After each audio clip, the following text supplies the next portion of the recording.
বিসমিল্লাহির রহমানির রহিম। আমি ডাক্তার মাহবুব আলম আজ আপনাদের মাঝে আবারও ছোট্ট একটি ভিডিও নিয়ে হাজির হয়েছি। আলোচনার মূল বিষয়বস্তু একজন রোগীর মুখ এবং চেহারা দেখে কিভাবে ঔষধ নির্বাচন করতে হয়। কোনো রোগী যদি কুকুরকুণ্ডলীর মতো শুয়ে থাকে তাহলে আমরা ব্যাপটিসিয়া ওষুধকে স্মরণ করব। রোগী যদি উপুর হয়ে ঘুমায় তাহলে মেডোরিনাম অথবা বেলোডিনা ওষুধ দিলে ভালো হয়ে যায়। একজন রোগী যদি মাথার নিচে দুটো বালিশ দিয়ে শুয়ে থাকে তাহলে আর্সেনিক অ্যালবাম এবং কেলিনাইটের ওষুধ ভালো কাজ করে।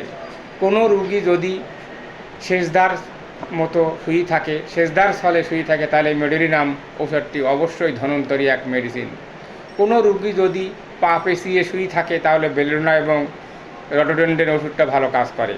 রোগী যদি মোটা থলথলে থাকে তাহলে ক্যালকেরিয়া কাপ এবং গ্রাফাইটিস ওষুধকে অবশ্যই স্মরণ করতে হবে।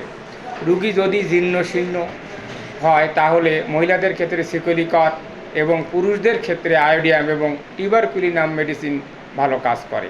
রোগী যদি বেটে হয়, খাটো হয় এবং বোকা বোকা ভাব থাকে তাহলে ব্রাইটা কাপ এবং সিপিলিনাম ওষুধটি ভালো কাজ করে। কোনো রোগী যদি হাত এবং পায়ের আঙ্গুল অনাবরত নড়তে থাকে তাহলে ক্যালিব্রুম এক ধন্বন্তরী মেডিসিন। রোগী যদি পা নাচায়, বারবার কোনো জায়গায় অফিসে গেল, চেয়ারে বসে পা নাচতে থাকে, সে নিজেও জানে না তার পা নাচছে, সেই ক্ষেত্রে জিঙ্কাম মেডালিকাম ধন্বন্তরী এক মেডিসিন।